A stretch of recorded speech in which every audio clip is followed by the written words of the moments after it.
Hello students, आज मैं chemical equilibrium का फोर्थ वीडियो लेकर आया हूं जिसमें हम केमिकल इक्विलिब्रियम से रिलेटेड कुछ इंपॉर्टेंट क्वेश्चंस के बारे में डील करने वाले हैं और इन क्वेश्चन के हेल्प से मैं एक दो कॉन्सेप्ट भी बताने वाला हूं।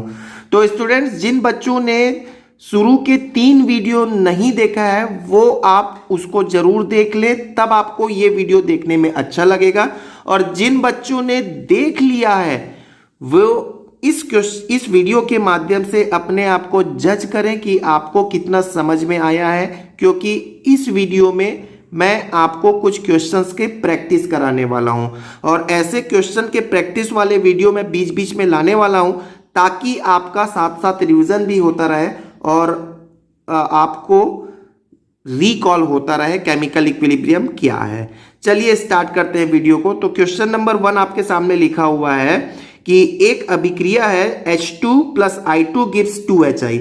इसके लिए साम्य स्थिरांक किसके साथ परिवर्तित होता है? साम्य स्थिरांक को हम Kc से रिप्रेजेंट करते हैं। ठीक है, तो Kc का मान किन बातों पर निर्भर करता है? तो Kc का मान दाब पर निर्भर नहीं करता है, तापमान पर निर्भर करता है, उत्प्रेरक या कैटलिस्ट पर निर्भर नहीं करता है और H2 और I2 की प्रारंभिक सांद्रता पर भी निर्भर नहीं करता है। ठीक है, तो अब मैं आपको इसको समझा देता हूं। तो कुल मिला के बात आप क्या याद रख लो कि इक्विलिब्रियम कांस्टेंट सिर्फ किस पर निर्भर करता है? तापमान पर निर्भर करता है। तो मैंने अब यहां पर देखिएगा कुछ बातें लिख रखी हैं, आप इसको सुनते रहो और ध्यान से समझ लो। क्या लिखा है मैंने? साम्य स्थिरांक के लिए कुछ महत्वपूर्ण बातें लिखी रखी हैं। तो क्या क्या स्टेटमेंट है स्टूडेंट्स, ये देख लेते हैं। देखिए स्टेटमेंट नंबर 1, Kc का मान अभिकारक एवं उत्पाद की प्रारंभिक सांद्रता पर निर्भर नहीं करता है। क्या हो गया? इक्विलिब्रियम कांस्टेंट Kc का जो भी वैल्यू है वो रिएक्टेंट और प्रोडक्ट के इनिशियल कंसंट्रेशन पर डिपेंड नहीं करता है। चलिए आपको उसको समझाने के लिए मैं एक बात कह देता हूं, लेकिन सीधा सीधा आप इसको लर्न कर लो। ठीक है, चलिए देखिएगा इस अभिक्रिया जो ऊपर लिखा हुआ है इसके लिए Kc के लिए एक्सप्रेशन क्या होगा स्टूडेंट्स? तो Kc के लिए एक्सप्रेशन हम लिखते हैं HI का स्क्वायर H2 और I2। ठीक है, और मैंने अपने प्रीवियस वीडियो में बता रखा है कि यदि ये इक्विलिब्रियम कांस्टेंट है तो ये जो कंसंट्रेशन है, ये जो 3 जो कंसंट्रेशन है वो भी कौन से सिचुएशन पे होगा? इक्विलिब्रियम सिचुएशन पे होगा। ठीक है, चलो मैं आपको इसको एक छोटे से एग्जांपल से बोलता हूं कि आखिर इक्विलिब्रियम कंसंट्रेशन क्या है। सपोज आपके पास में एक तराजू है। ठीक है, एक तराजू है, चलो 2 तराजू है, उसका तराजू कुछ ऐसा होता है, ये बैलेंस होता है और 2 तराजू है। ठीक है, मैंने 2 तराजू रख लिया, यहां पर 2 तराजू रखा है। सपोज यहां पर रखा हुआ है 1 kg का बाट रखा हुआ है और यहां पर भी 1 kg का बाट रखा हुआ है और आपको 1 kg शुगर तौलना है। तब आप क्या करोगे? सपोज इसमें थोड़ा सा शुगर डाल दिया और इसमें थोड़ा ज्यादा डाल दिया। ठीक है ना, ज्यादा डाल दिया, 1 किलो का अंदाज तो आपको ही है, तो ज्यादा डाल दिया। अब क्या करोगे? इसमें यदि कम डाला है तो आप इसमें तब तक डालते रहोगे जब तक कि दोनों पक्ष बराबर ना हो जाए, जब तक कि दोनों पक्ष बैलेंस ना हो जाए, जब तक कि दोनों पक्ष इक्विलिब्रियम में ना आ जाए। तो कुल मिला के यहां पर थोड़ी देर बाद कितना आ जाएगा? 1 kg शुगर आ जाएगा। क्लियर हो गई बात? अब आप देखो यहां पर मान लो ज्यादा दे दिया है, तो अब आप इसमें से निकालोगे, ज्यादा डाल दिया तो निकालोगे। कब तक निकालोगे? जब तक कि दोनों बराबर ना हो जाए, मतलब जब तक कि दोनों बैलेंस ना हो जाए। मतलब ये भी हो गया 1 kg शुगर।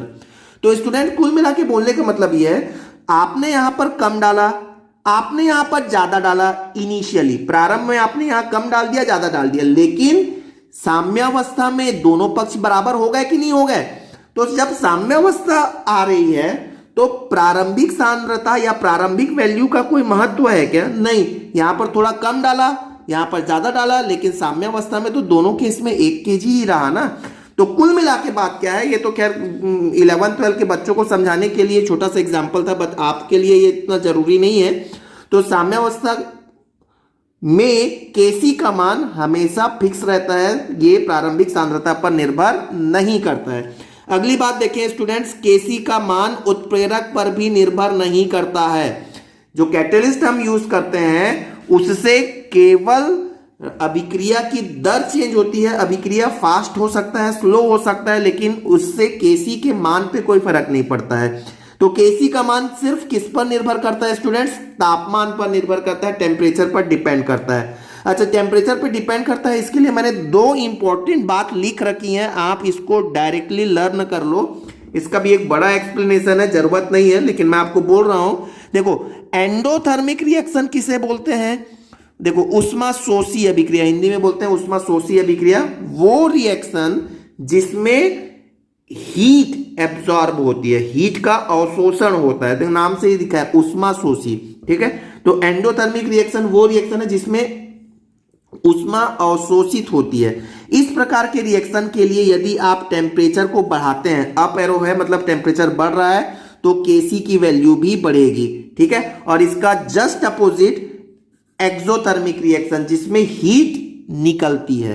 तो एक्सोथर्मिक रिएक्शन जिसको ऊष्माक्षेपी अभिक्रिया बोलते हैं, इसमें टेम्परेचर बढ़ाने के साथ साथ केसी का मान कम होता है। तो आप एक बात याद रखो, मैं अपने बच्चों को सजेशन देता हूं हमेशा कि आप ये बात याद रखो, टेम्परेचर बढ़ेगा तो केसी की वैल्यू भी बढ़ेगी। तो ये बात तो हो गई एक्चुअली केसी किन बातों पर डिपेंड करता है और किन बातों पर डिपेंड नहीं करता है। चलिए और भी देखते हैं केसी के लिए क्या आखिर और किन बातों पर डिपेंड करता है। तो आप ये देखें, देखो स्टूडेंट्स, आपके पास में सपोज रिएक्शन है A plus B gives C plus D, इसमें ये है रिएक्टेंट और ये है प्रोडक्ट, अभिकारक उत्पाद। और यदि इस रिएक्शन के लिए इक्विलिब्रियम कांस्टेंट का मान है Kc1, मैं अब रिएक्शन को पलट दूं, मतलब इसको रिएक्टेंट बना दूं और इसको प्रोडक्ट बना लूं, इस रिएक्शन के लिए मान है इक्विलिब्रियम कांस्टेंट का Kc2। तो यदि रिएक्शन को पलट दें तो Kc1 और Kc2 में भी रिलेशन क्या होता है स्टूडेंट? Kc1 बराबर 1/Kc2। अब आप बोलोगे सर ये कैसे आया? तो आप स्टूडेंट्स यहां पर देखो, Kc1 के लिए एक्सप्रेशन क्या लिखोगे? C की कंसंट्रेशन, D की कंसंट्रेशन अपॉन A का कंसंट्रेशन और B का कंसंट्रेशन, यही लिखने वाले हो, है कि नहीं? और Kc2 के लिए एक्सप्रेशन आप क्या लिखने वाले हो? अब यहां पर हो जाएगा रिएक्टेंट, ये प्रोडक्ट, मतलब ये हो जाएगा A का कंसंट्रेशन, B का कंसंट्रेशन अपॉन में C का कंसंट्रेशन और D का कंसंट्रेशन। अब आप दोनों में रिलेशन निकाल दो। कैसे रिलेशन निकालोगे आप खुद सोचो। यदि आप ये इसको चलो ले लेते हैं इक्वेशन 1 और इसको ले लेते हैं इक्वेशन 2, आप इक्वेशन 2 को पलट दोगे, मान लो पलट दिया तो ये ऊपर चला जाएगा और ये नीचे आ जाएगा, CD ऊपर चला जाएगा, AP नीचे आ जाएगा और ये भी पलट जाएगा। तो यदि आप इसको पलट दें तो ये दोनों इक्वल हो जाएंगे। तो वही मैंने रिलेशन निकाल के रखा है। खैर, आपको ये डिराइव करने तो कोई बोलेगा नहीं, मेंस में भले ही बोल सकते हैं, बट यहां पर आपको जरूरत नहीं है, तो ये डायरेक्टली लर्न कर लोगे, ज्यादा अच्छा है। अदरवाइज ये मैंने तरीका बता दिया, ठीक है। यदि आप इसको क्रॉस मल्टीप्लाई करेंगे तो Kc1 और Kc2 में इज इक्वल टू 1 हो गया। ये पूछ लेते हैं आपको एग्जाम में, बहुत आता है, IITs और नीट के एग्जाम में आता है ये Kc1 और Kc2 में रिलेशन। अच्छा, अगला स्टूडेंट्स देखने वाले हैं, यदि मेरे पास रिएक्शन है A plus B give C plus D, इसका इक्विलिब्रियम कांस्टेंट है Kc1।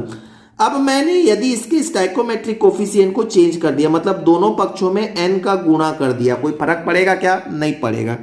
इसके लिए इक्विलिब्रियम कांस्टेंट है Kc2। अब इक्विलिब्रियम कांस्टेंट चेंज हो जाएगा, तो Kc1 और Kc2 में क्या रिलेशन आया स्टूडेंट्स? ये रिलेशन है। चलो आपको इसको एग्जांपल से बोल देते हैं।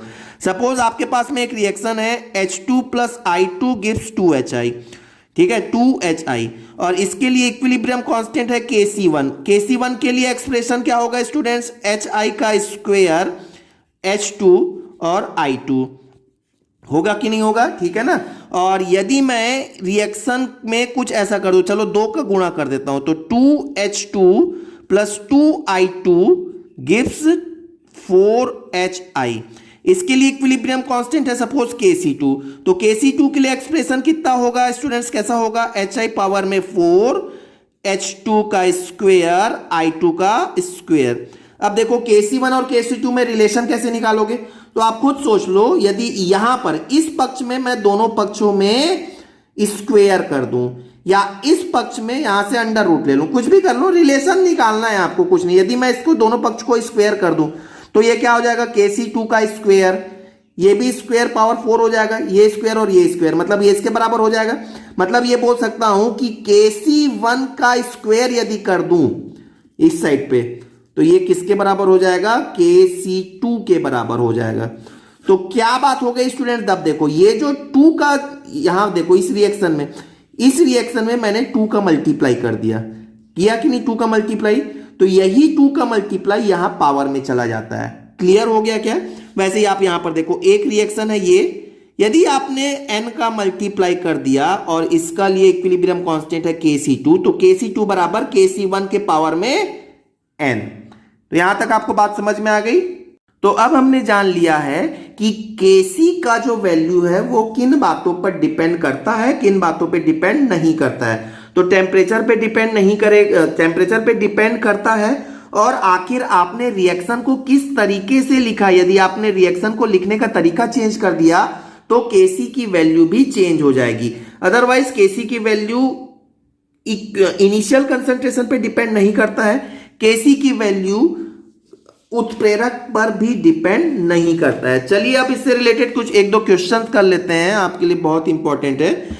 रिएक्शन PCl5 गिव्स PCl3 और प्लस Cl2 के लिए T तापमान पर साम्यावस्था स्थिरांक Kc का मान 100 है। ठीक है, इक्विलिब्रियम कांस्टेंट इस रिएक्शन के लिए 100 है।